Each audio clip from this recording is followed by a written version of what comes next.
far on Global Order, we've explored how tariffs, custom procedures, and rules of origin shape international trade. We discovered that lowering tariffs is only part of the story. Understanding the rules is what turns opportunity into competitive advantage.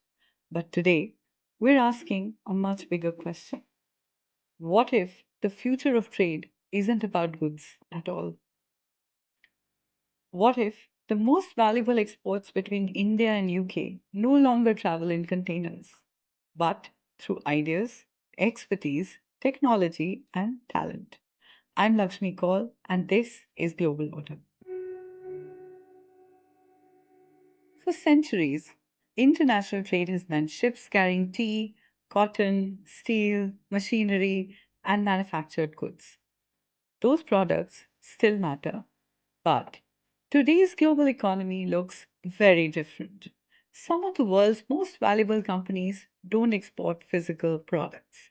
They export software, financial expertise, engineering solutions, research, artificial intelligence, education, intellectual property, professional advice.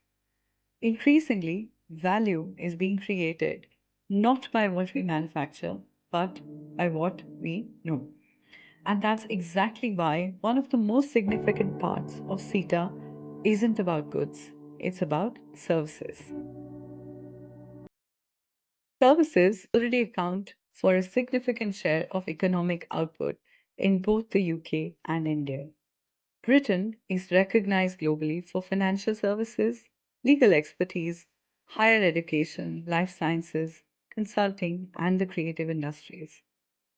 India has become a global leader in information technology, business process management, digital innovation, engineering, healthcare, and professional services. Rather than competing directly, these trends often complement each other. That creates opportunities for collaboration, investment, and knowledge exchange. But modern services depend on something else: people. Every innovation begins with people. Every technology company depends on skilled professionals. Every research partnership depends on collaboration. That is why CETA includes provisions to make it easier for certain categories of business visitors, investors, intra company transferees, contractual service suppliers, and independent professionals to work temporarily across borders. It is important to be clear that this is not free movement. It does not create unrestricted immigration, but it recognizes that modern economies increasingly trade through expertise, not simply through products. Yet, knowledge alone isn't enough. The digital economy depends on trust.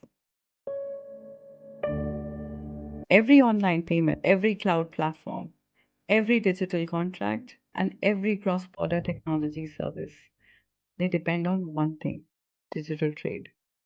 CETA recognizes electronic contracts, it encourages digital commerce, it supports cooperation on telecommunications, and strengthens protection for intellectual property. But it also reflects reality. Questions around data governance, privacy, cybersecurity, and cross border data flows continue to evolve. Like every modern trade agreement, CETA provides a framework. The digital economy will continue to evolve beyond it, which brings us to a bigger picture. For much of the 20th century, economic strength was measured by industrial output. Today, it's increasingly measured by innovation, by research, by skills, by technology, by the ability to create ideas that can be shared globally. That is why the chapters on services, innovation, digital trade, intellectual property, and professional mobility may ultimately prove more significant than tariff reductions alone, because they help prepare both countries for where the global economy is heading, not where it has been. Every generation experiences a shift in what creates economic value.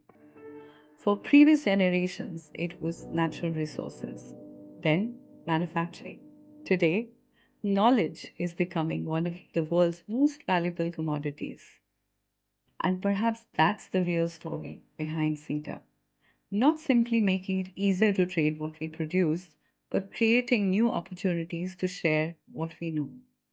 Next time on Global Order, we'll explore another important question: who really benefits from free trade?